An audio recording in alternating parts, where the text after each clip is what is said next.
창세기 지난 2024년 1월 첫 주부터 창세기 1장 시작해서 오늘 이제 창세기 50장에 와서 이제 마무리를 합니다. 1년 7개월, 19개월, 오랜 시간이지만 하나님을 알아가는 데는 사실 또 짧은 시간이기도 합니다.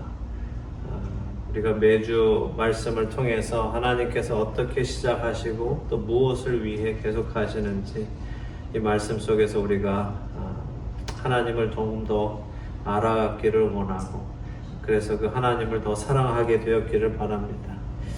창세기 25장에서 태어나서 험악한 세월을 통과해서 아브라함의 하나님, 이삭의 하나님이 드디어 자신의 하나님이 되시는 경험을 한 야곱이 숨을 거두었습니다. 야곱으로 태어난 그는 이스라엘로 잠들었습니다. 죄인으로 태어난 우리는 의인으로 잠들어야 하겠습니다. 이것이 곧 우리 모든 성도를 상징하는 모습입니다. 죄인으로 태어나 자신의 생각대로, 자신의 뜻대로, 자신이 원하는 대로 살아가다가 하나님의 은혜로 하나님을 경험하며 자기 자신을 내려놓게 되고 결국에는 하나님을 나의 하나님으로 영접하게 되어서 하나님의 자녀가 되는 영적인 이스라엘이 되는 삶, 그것이 우리 모든 성도의 삶입니다. 자, 야곱으로 태어났지만 이스라엘로 잠드는 축복, 이것이 우리 모두에게 있기를 바랍니다. 오늘 우리는 창세기 마지막 장을 보려고 합니다. 야곱의 죽음과 함께 창세기는 마칩니다. 물론 그 뒤에 요셉의 죽음도 기록이 되어 있지만 사실 요셉의 죽음은 또 요셉의 삶은 성경이 그리 큰 관심이 없습니다. 우리가 잘 알듯이 하나님은 아브라함의 하나님, 이삭의 하나님, 야곱의 하나님 이렇게까지만 하시지 그 후에 요셉의 하나님 그렇게 이어가지 않으세요. 앞에 이 세대가 아주 중요한 거죠. 그래서 비록 창세기 50장 끝에 요셉의 죽음이 기록되었다 하더라도 사실은 야곱의 죽음 이후에 요셉의 죽음은 아주 간단하게, 요셉의 삶은 간단하게만 적혀 있습니다. 그래서 성경이 관심 있는 것은 이 야곱의 삶과 죽음입니다. 우리 먼저 창세기 50장 1절에서 14절까지만 읽고 말씀 나누겠습니다. 창세기 50장 1절에서 14절입니다. 요셉이 그의 아버지 얼굴에 구부려 울며 입맞추고 그 수종드는 의원에게 명하여 아버지의 몸을 향으로 처리하게 하며 의원이 이스라엘에게 그대로 하되 40일이 걸렸으니 향으로 처리하는 데는 이 날수가 걸림이며 애굽 사람들은 70일 동안 그를 위하여 곡하였더라. 곡하는 기간이 지남에 요셉이 바로의 궁에 말하여 이르되 내가 너에게 은혜를 입었으면 원하건대 바로의 귀에 아뢰기를 우리 아버지가 나로 맹세하게 하여 이르되 내가 죽거든 가나안 땅에 내가 파놓은 묘실에 나를 장사하라 하였나니 나로 올라가서 아버지를 장사하게 하소서. 내가 다시 오리이다 하라 하였더니 바로가 이르되 그가 내게 시킨 맹세대로 올라가서 내 아버지를 장사하라. 요셉이 자기 아버지를 장사하러 올라가니 바로의 모든 신하와 바로 궁의 원로들과 애굽 땅의 모든 원로와 요셉의 온 집과 그의 형제들과 그의 아버지의 집이 그와 함께 올라가고 그들의 어린아이들과 양떼와 소떼만 고센 땅에 남겼으며 병거와 기병이 요셉을 따라 올라가니 그 때가 심히 컸더라. 그들이 요단강 건너편 아닷타작 마당에 이르러 거기서 크게 울고 애통하며 요셉이 아버지를 위하여 7일 동안 애곡하였더니 그 땅 거민 가나안 백성들이 아닷 마당의 애통을 보고 이르되 이는 애굽 사람의 큰 애통이라 하였으므로 그 땅 이름을 아벨 미스라임이라 하였으니 곧 요단강 건너편이더라. 야곱의 아들들이 아버지가 그들에게 명한 대로 그를 위해 따라 행하여 그를 가나안 땅으로 메어다가 마물의 앞 막벨라 밭굴에 장사하였으니 이는 아브라함이 헷 족속 에브론에게 밭과 함께 사서 매장지를 삼은 곳이더라. 요셉이 아버지를 장사한 후에 자기 형제와 호상꾼과 함께 애굽으로 돌아왔더라. 아멘. 자, 드디어 파란만장한 본인의 말로는 험악한 세월을 살았던 야곱의 삶이 이스라엘로 마무리가 되었습니다. 자신의 꾀와 계획으로 인해 일이 꼬이기 시작했고 많은 쓴 열매를 맛보아야 했던 야곱. 그 모든 세월 속에서 그는 결국 자신이 태어날 때부터 인도해 오신 하나님을 진정으로 경험하고 깨닫고 하나님만을 의지하는 사람으로 변하여서 하나님이 주시는 그 말씀을 아들들에게 전하고서는 하나님 안에서 평안하게 잠들었습니다. 이것을 통해 우리는 참된 복이란 자신이 쟁취하는 것이 아니라 하나님을 믿고 신뢰해서 그분 안에 들어갈 때에 주어지는 것임을 보게 됩니다. 그런데도 우리는 여전히 스스로 축복을 쟁취하려고 많은 노력들을 하죠. 하나님 안에 들어가기를 노력하는 것보다 스스로 더 많은 것들을 얻으려고 노력합니다. 그러나 우리는 야곱에게서 분명히 배워야 할 겁니다. 요셉은 그 아버지의 죽음 앞에서 눈물로 아버지와 작별을 했습니다. 그리고는 아버지의 시신을 향으로 처리했습니다. 향으로 처리했다 하는 것은 방부 처리를 했다라는 말씀입니다. 썩지 않도록 했다는 거죠. 사실 애굽 사람들, 특히 왕이나 고위 관리들 그리고 부자들은 이 방부 처리를 했습니다. 왜 그랬습니까? 우리가 흔히 하는 미라를 만들었죠. 왜 그렇게 만들었어요? 애굽 사람들이 부활을 믿었습니다. 애굽 사람들도 부활할 거라고 믿었어요. 근데 그들이 말하는 부활은 어떤가 하면 떠났던 영혼이 다시 내 육신을 찾아와서 그 안에 들어가서 일어난다라고 믿었어요. 이들도 부활을 믿었지만 그들이 생각하는 부활은 우리 예수님께서 우리에게 말씀하시는 부활과는 거리가 멉니다.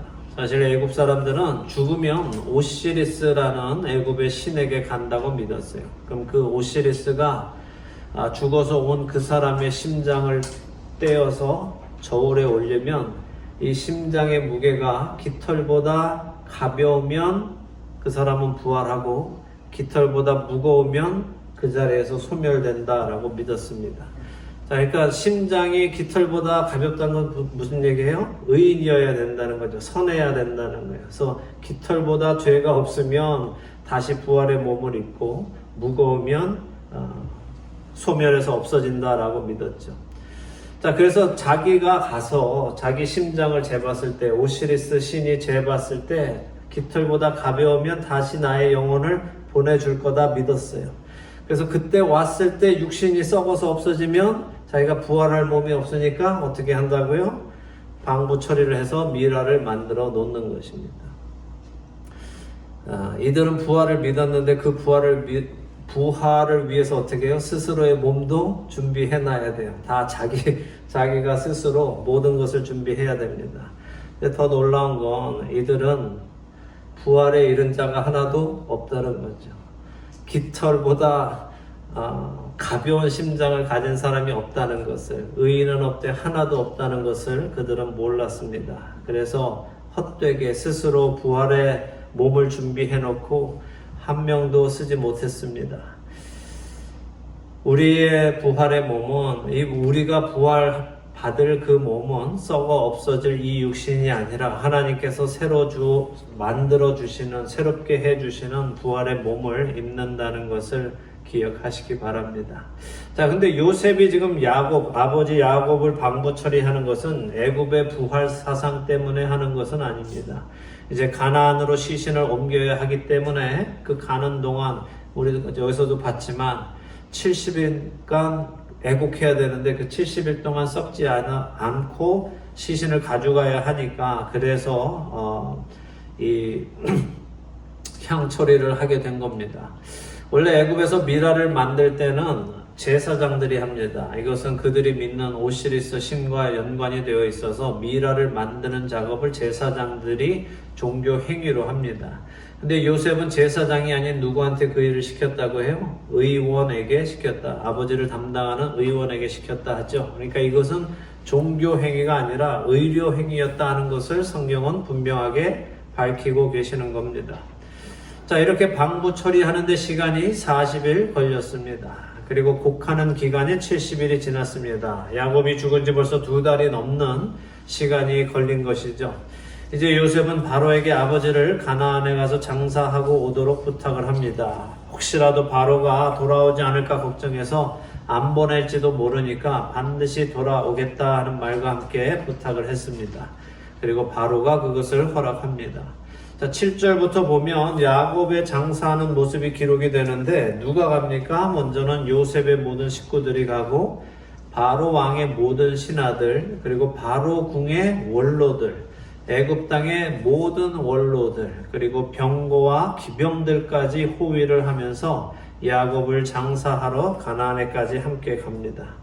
자, 한번 생각해 보시기 바랍니다. 이 장례 지내러 가는 이 무리들이 어떤 모습으로 갔을까요? 얼마나 많은 사람들이 갔을까요? 엄청난 사람들이 이 장례에 참석을 했을 텐데요. 1800년대 후반에 살았던 제임스 티소트라는 화가가 그린 야곱의 장례라는 그림입니다. 보이세요? 엄청난 양이 쫙 해서 이 강 너머로 쫙 끝까지 팽 돌아서 엄청난 규모의 사람들이 이 야곱의 장례를 위해서 애굽에서부터 가나안까지 함께 갔다 하는 것을 그림으로 이렇게 보여줍니다. 자, 이렇게 가나안 사람들 얼마나 놀랐을까요? 이렇게 많은 애굽의 부대, 당시에 가장 강력했던 애굽에서 원로들, 정치인들, 수많은 사람들과 기병과 마병까지 이렇게 해서 한 사람의 시신을 가지고 가나안 땅에 들어왔을 때 그들은 얼마나 놀랐을까요? 강력한 애굽에서 고위 관리들이 이렇게 몰려오니 야곱의 장례 앞에 그들은 모두 입을 다물었을 것입니다. 자, 근데 이 약속의 땅으로 돌아오는 야곱의 모습을 우리 한번 생각해 보기 원합니다. 형을 피해서 목숨을 부지하기 위해서 처음에 떠났던 이 약속의 땅, 외삼촌이며 장인인 라반과 처남들로부터 목숨을 부지하기 위해서 도망치고 결국 어떻게 해요? 다리를 절며 다시 돌아왔던 약속의 땅이죠. 죽은 줄 알았던 요셉을 만나기 위해서 다시 떠났던 또 약속의 땅입니다. 그런데 이제는 그가 사랑하는 아들 요셉의 손에 인도함을 받으며 약속의 땅으로 돌아옵니다. 수많은 사람들이 그를 추모하며 장례식을 치릅니다. 자, 예전에 처음 이 가나안 땅을 나갔다가 돌아올 때를 우리가 한번 다시 생각해 보죠. 그때는 어떻게 돌아왔습니까? 자신의 모든 재물, 식구, 사람들을 다 먼저 야복강을 건너보내고 자기는 어떻게 했어요? 밤새 하나님의 사자와 씨름했습니다. 어디서요? 야복강 그 먼지 투성이에서 밤새도록 씨름해서 먼지를 다 뒤집었었죠. 그리고 새벽녘이 어떻게 됐습니까? 환도뼈를 맞아서 다리를 절게 됐죠. 그때 그 야곱의 모습을 한번 생각해 보세요. 그는 홀로 다리를 절며 온몸에 먼지를 뒤집어 쓰고 정말 거지 중에 상거지의 모습으로 야복강을 쩔뚝쩔뚝 하면서 걸어 들어왔죠. 약속의 땅을 그렇게 홀로 걸어 들어왔습니다. 근데 지금은 어떻습니까? 수많은 사람들이 그를 추모하며 양쪽에는 군대와 마병과 또 많은 고위 관리들이 그와 함께 요단강을 건너서 들어오고 있다라고 말씀하고 있습니다. 사실 생각해 보면 야곱의 삶이 세상의 관점에서 보면 그리 화려한 삶이 아니었어요. 그리 부러운 삶이 아니었죠. 존경받을 만한 삶이 아니었습니다. 그가 세상에 뭔가 엄청난 유명세를 떨친 사람도 아니고 사람들이 볼 때 이렇게 부러운 삶을 산 사람도 아닙니다. 그는 장애를 가지고 살았고 아내를 넷이나 데리고 살아야 했습니다. 혹시라도 그게 부러우신 분들은 잘못 생각하시는 겁니다. 아내를 넷을 데리고 산다는 것은 여간 고통스러운 일이 아닙니다. 또한 처갓집하고는 담을 쌓고 살아야 했고 딸이 큰 아픔을 당했고 사랑하는 아내는 길에서 죽는 세상 사람들이 볼 때 별로 부러운 삶을 살지 않았습니다. 근데 그의 죽음에는 이렇게 많은 고위 관리들과 군인들이 마지막 길을 함께 합니다. 이 모습을 보며 우리는 성도의 마지막 모습을 보게 됩니다. 비록 성도가 이 세상에서는 초라하고 눈에 띄지 않는 삶을 살았다 하더라도 또 사람들이 볼 때에 별로 부러운 삶이 아니다 하더라도 온갖 고생과 여러 가지 어려운 일들을 겪는 삶을 살았다 하더라도, 그리고 조용히 아무도 알지 못하게 죽어간다 하더라도 한 성도의 죽음은 하나님 나라에서는 아주 귀한 것이다 라는 것입니다.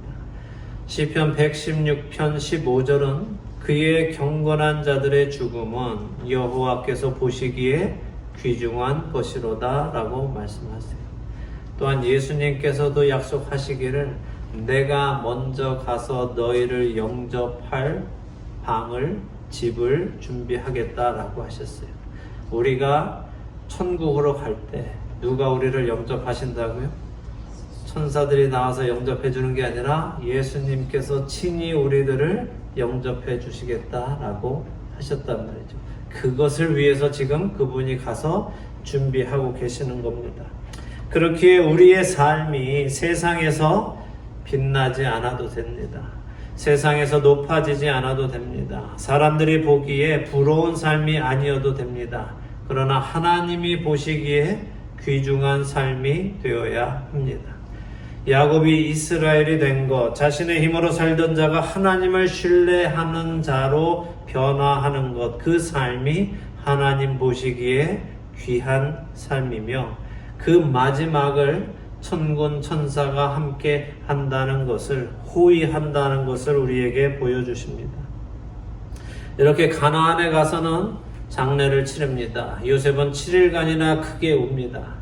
그래서 가나안 사람들이 그것을 보고 그 땅 이름을 애굽의 애통이라고 지었다고 합니다. 야곱의 아들들은 아버지의 유언대로 아버지를 막벨라 굴의 조상들과 함께 장사 지냈습니다. 그리고 애굽으로 돌아왔습니다. 이제 몇 절을 조금 더 읽어보겠습니다. 15절에서 21절입니다. 창세기 50장 15절에서 21절 함께 읽겠습니다.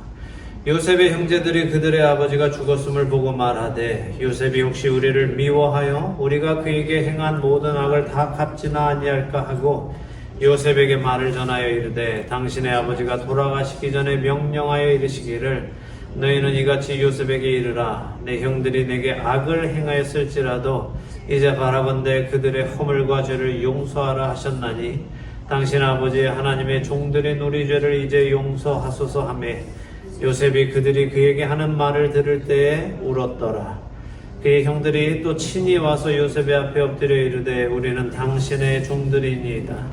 요셉이 그들에게 이르되 두려워하지 마소서 내가 하나님을 대신하리이까 당신들은 나를 해하려 하였으나 하나님은 그것을 선으로 바꾸사 오늘과 같이 많은 백성의 생명을 구원하게 하시려 하셨나니 당신들은 두려워하지 마소서 내가 당신들과 당신들의 자녀를 기르리이다 하고 그들을 간곡한 말로 위로하였더라. 아멘. 자, 이 창세기를 마치면서 우리는 아주 중요한 포인트 하나를 보게 됩니다.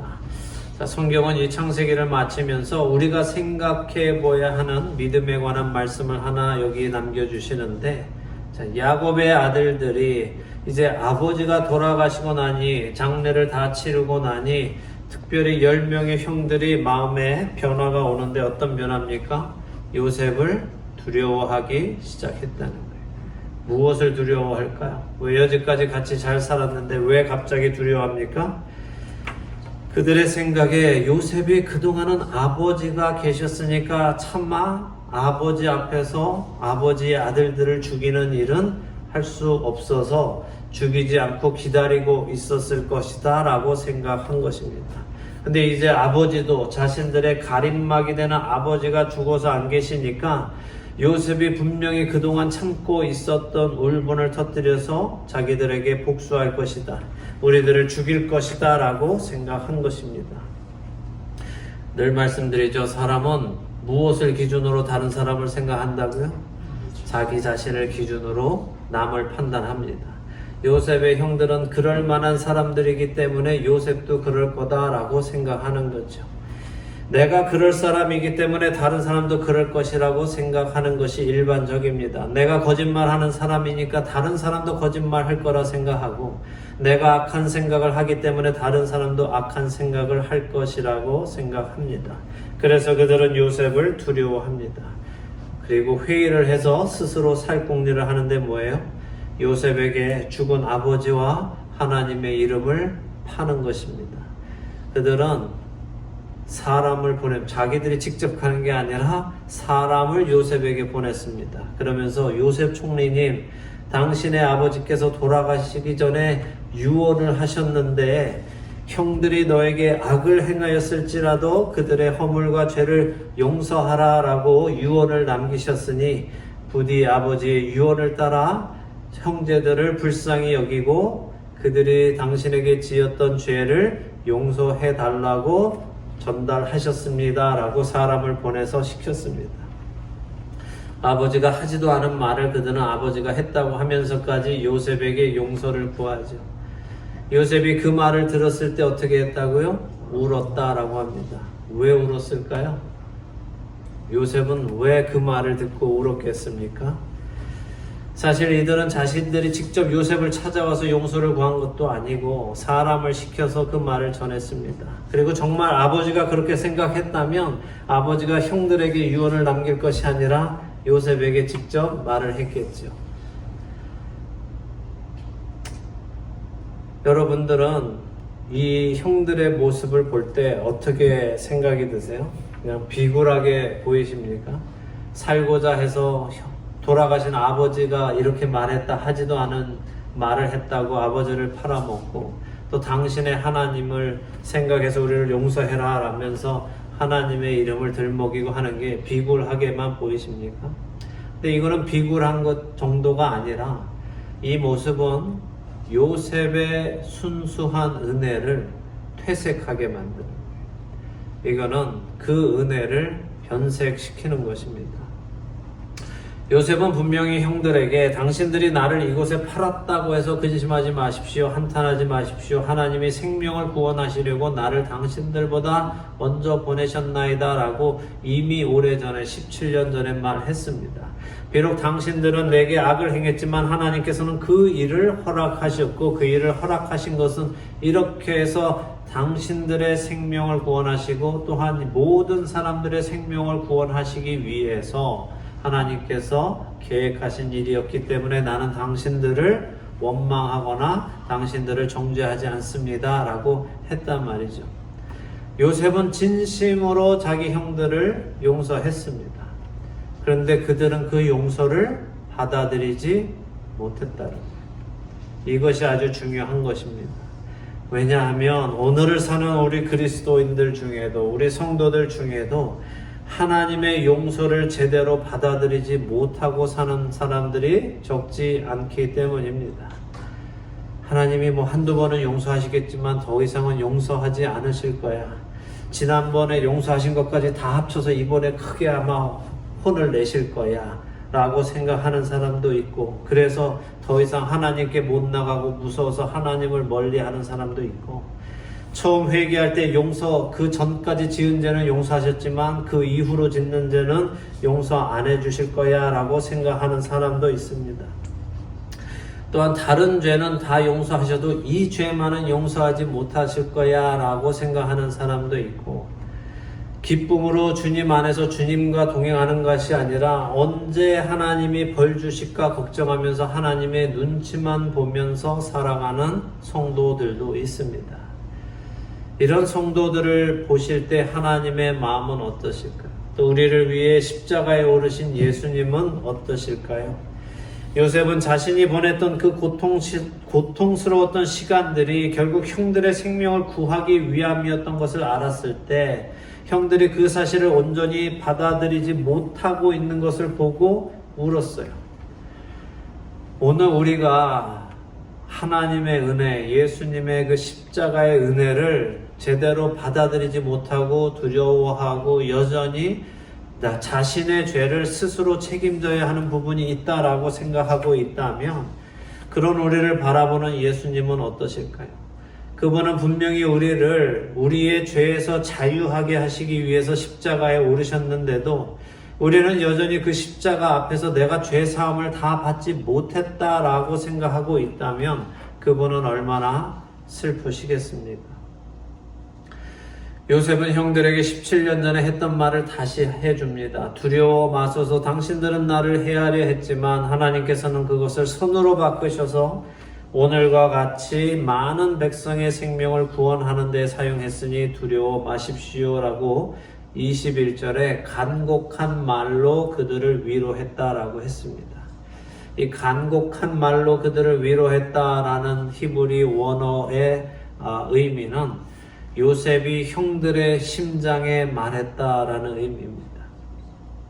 그러니까 형들이 다시는 자신이 용서받은 것을 의심하지 않도록 진심을 다해서 말했다 하는 말이에요. 주님께서는 오늘 우리의 심장에 진심을 다해서 말씀하십니다. 내가 너희의 모든 죄를 대신 지고 죽었다라고요. 여러분은 어떠십니까? 여러분은 예수 그리스도 안에서 여러분의 모든 죄를 사함 받았다는 사실을 온전히 받아들이고 계십니까? 혹시라도 어떤 안 좋은 일이 일어날 때, 어려운 일을 만날 때 하나님이 나를 벌 주신다라고 생각하지는 않으십니까? 우리는 죄를 바라보는 우리의 눈이 예수 그리스도를 영접하기 전과 영접한 이후와 완전히 바뀌었다는 것을 깨달아야 합니다. 우리가 예수님을 영접하기 전에 나의 모든 죄는 어떤 역할을 합니까? 나의 모든 죄 하나하나 모든 죄는 나를 사망으로 끌고 가는 무서운 권세를 가진 것입니다. 그런데 우리가 예수님을 영접한 이후로 나의 죄들은 어떻게 돼요? 이 죄들은 더 이상 나를 사망으로 끌고 가지 못합니다. 왜냐하면 예수 그리스도께서 그 사망의 값을 이미 치르셨고 우리를 자유하게 하셨기 때문입니다. 미국에는 더블 제퍼디라는 법률 용어가 있습니다. 한국도 이중처벌 금지라는 법이 있다고 하더라고요. 무슨 법률입니까 이게? 한 사람이 같은 죄에 대해 2번 심판받지 않는다는 거예요. 2번 재판받지 않는다라는 것입니다. 2번 처벌할 수 없다는 것입니다. 우리의 죄에 대한 재판은 이미 하나님 안에서 어떻게 됐어요? 유죄로 판결났습니다. 모든 죄인은 하나님 앞에 사망이라는 판결을 받았습니다. 그 유죄에 대한 심판은 그런데 이미 예수님께서 십자가에서 우리 대신 죄가 되셔서 받으셨습니다. 그분이 사망에 이르셨고 다시 부활하셔서 우리에게 생명을 주셨어요. 그래서 우리의 죄는 더 이상 우리를 사망으로 이끌어가지 못합니다. 그렇다면 이제 우리는 죄를 마음껏 지어도 된다는 말입니까? 예수님의 십자가가 우리에게 죄를 마음껏 지을 수 있는 프리패스를 준 것입니까? 그건 멍청한 사람들의 생각이고 복음을 모르는 사람들의 생각입니다. 죄가 예수님을 사망에 이르게 했다는 사실을 깨닫는 사람은 다시는 그 죄를 지을 수 없습니다. 다시는 그 죄를 즐길 수 없습니다.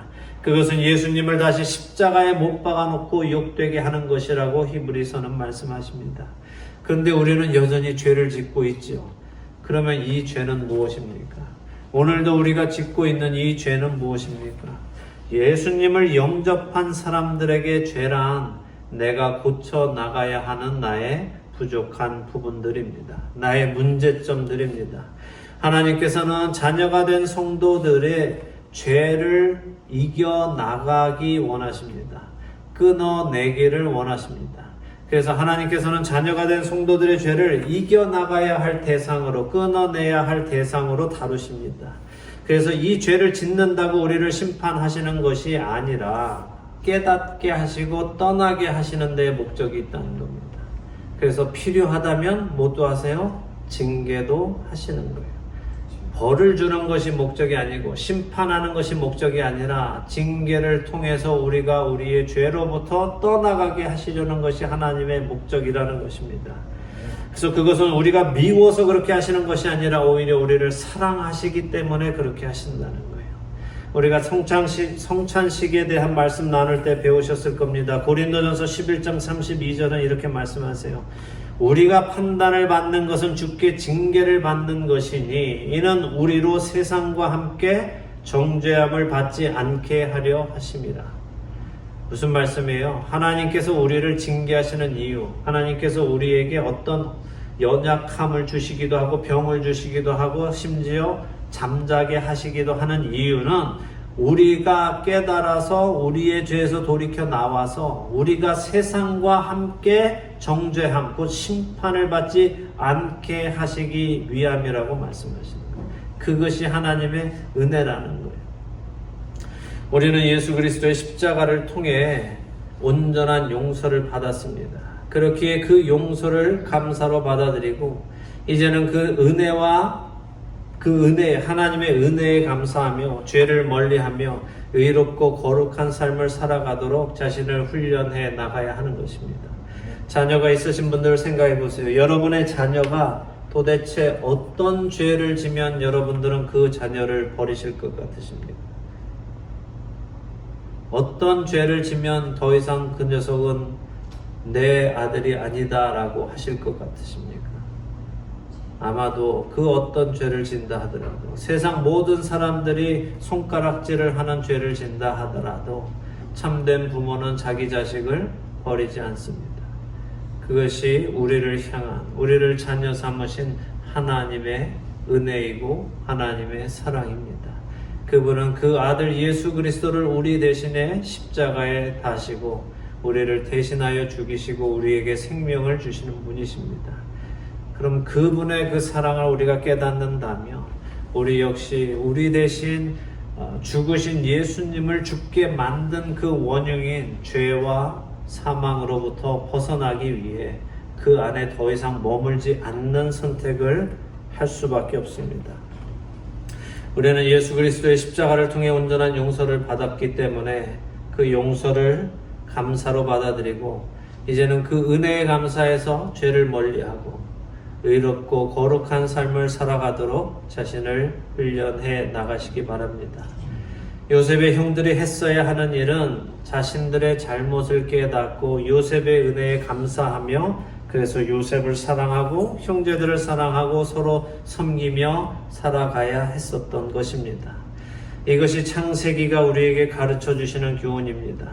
하나님은 천지를 창조하셨지만 생명을 주시기 원했지만 인간은 처음부터 하나님을 거부했고 하나님을 떠나가기로 했지만 하나님께서는 그런 인간들을 버리지 않으시고 직접 찾아오셔서 모든 은혜를 베푸시며 우리를 변화시키시고 다시 생명 안으로 이끌어 가신다 하는 것이 창세기가 우리에게 하시는 말씀입니다.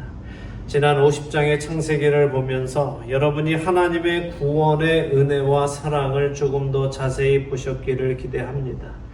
하나님께서 여러분 한 분 한 분께 하나님의 그 놀라우신 사랑을 알게 해주시기를 축원합니다. 그래서 이제는 죄책감으로 사는 자들이 아니라 죄에서 자유하여 죄가 무엇인지 죄의식을 가지고 거룩한 삶을 살아가시는 참된 하나님의 자녀로 살아가시는 여러분 모두 되시기를 우리 주 예수 그리스도의 이름으로 축원합니다. 아멘.